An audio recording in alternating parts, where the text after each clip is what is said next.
Welcome to On Air Wrestling. I'm your boy Mark Rivers, and let me tell you, we've got a hot episode today. The energy's off the charts because we've got a very special guest. The man who's fresh off his victory and snagging that FSW Ultimate Championship. He's been killing it, and tonight he's set to bring the heat on Victory. Let's hear it for the one and only TJ Frost. What's good, my dude? How's it feel holding that gold? Thank you for having me on the show, Mark. Feels good to be here. It feels good to be the first ever Ultimate Champion. I think it was about the time that I won the Ultimate Championship. I just hit my year mark in FSW. So I say things can come full circle. They can really come full circle because it started off as I had my debut match and I was ambushed by Isaiah Matthews and Kobe Williams. And now that I stand here as Ultimate Champion, it's like everybody's dream. I totally remember that, and fast forward to now. Look at you, the face of Victory. By the way, speaking of that brand, how's it feel carrying that weight on your shoulders? You ready to run the whole show? What's your vibe on how this fresh chapter is shaping up? And do you think it's gonna shake up the whole company? Like, are we talking game changer here, or what? I see Victory as having some of the best talent in the company.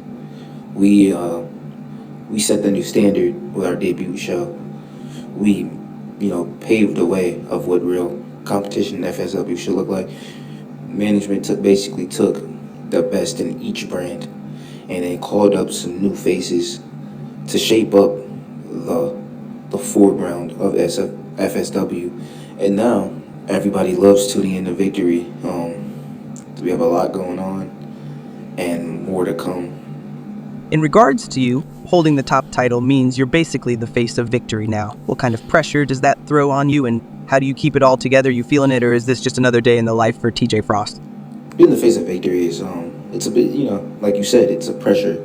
It's a lot of pressure that you always have this target on your back, and even though I have the kingdom, it does not mean I'm untouchable. It doesn't mean I can't be beaten. But this title means that I can get the job done. But I want to ask you, Mark, how do you feel that? How does it look that I'm handling this pressure as the top of Victory? And arguably probably the face of the company by the way it's shaping up. Man, you want the truth? You're crushing it, no doubt. You're holding Victory down like a champ should. But let's be real, the higher you climb, the bigger the target on your back. You've got everyone watching, some waiting for you to slip. All right, let me ask you this, man. We need to talk about what went down with Isaiah Matthews. You two had a deal. Whoever wins makes the other the number one contender. Isaiah practically handed you the win, and he expected you to keep your word. But you didn't. You chose Alonzo Miles instead. What led to that decision? Was it premeditated, or did you just switch up on him last minute? Like I mentioned earlier, my decision on what I did to Isaiah was simply revenge. I know everybody says don't try to take revenge on your enemies because they can become bigger enemies, but my debut was spoiled by Isaiah and Kobe Williams over a year ago. And going into that ladder match, I knew Isaiah didn't fully trust it, but he had to do what he thought he needed to do to win that match. But he chose his fate a year ago, and I just got the return for it. You picked Alonzo Miles as your next contender. Why him? What makes Alonzo the guy you want to face over Isaiah? What makes him more worthy in your eyes? I chose Alonzo because Alonzo is a superstar. Alonzo was the fan favorite in that match when I won. And I can't sit here every day having the whole Alonzo would have won the match if Isaiah didn't help TJ get the title. So I did what I needed to do. I need to beat Alonzo.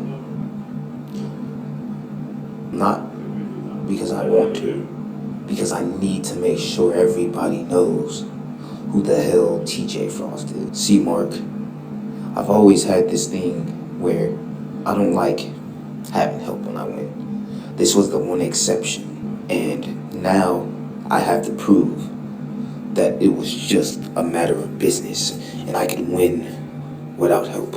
Yeah, I truly believe you can handle this without the kingdom backing you. But let's switch gears. Isaiah Matthews clearly feels betrayed by your choice. The fans are buzzing about it. How do you think he's going to react? Are you ready for the potential backlash from him and the crowd? When it comes to that target on my back, like you said, I have the kingdom.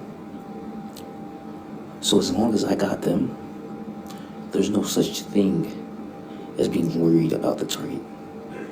Because even if somebody tried to step up and hurt me, they got two people waiting for them.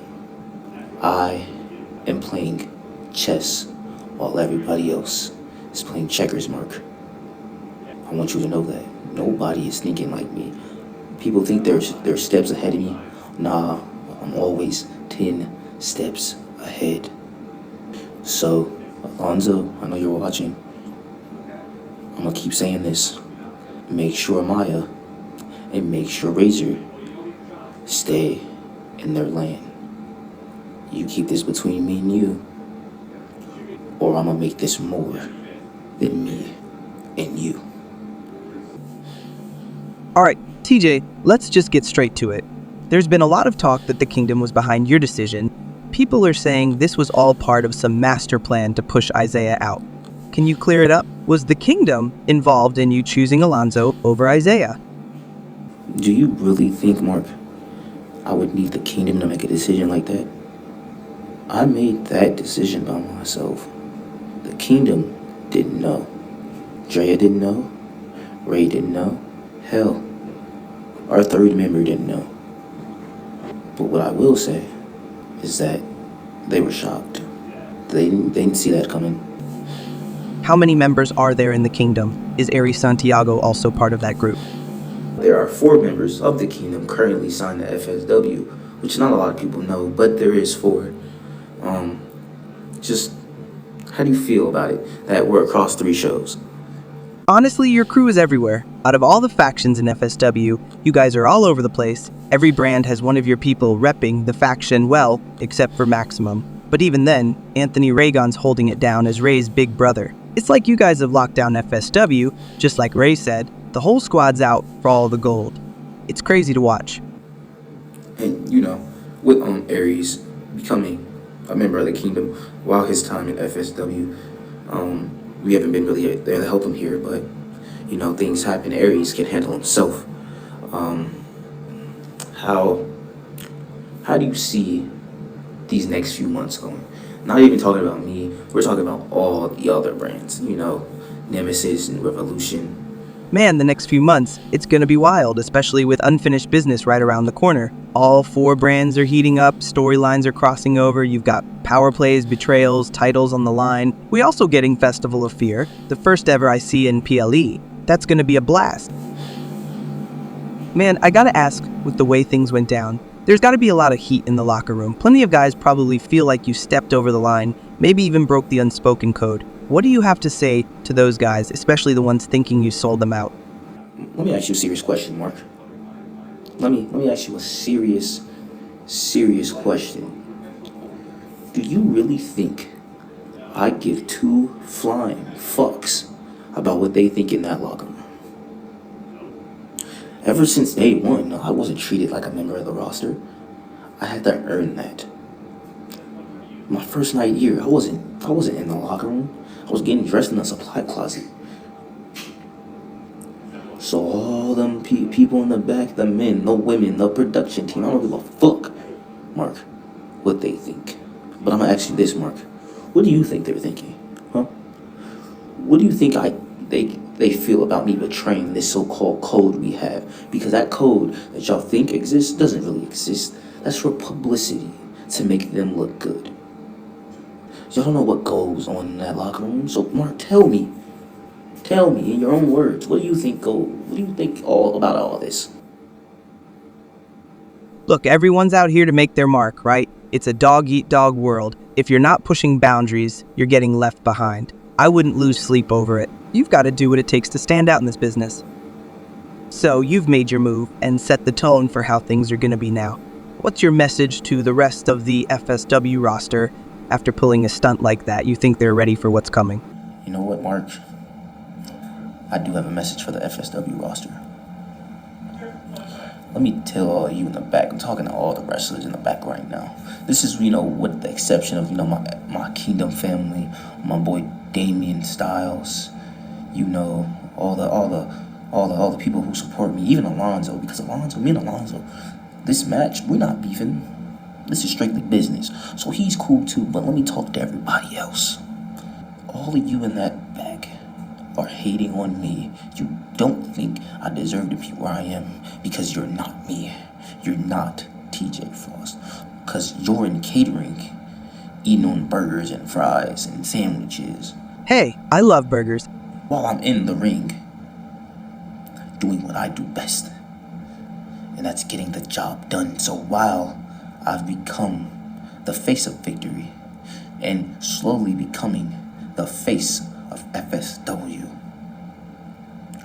all of you should be looking up to me for guidance and for some pointers on your weak-ass skills.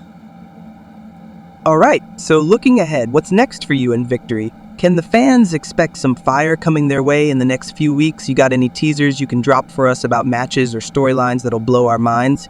I'ma just go out and say it. Because y'all already know I'ma beat Lonzo at Unfinished Business.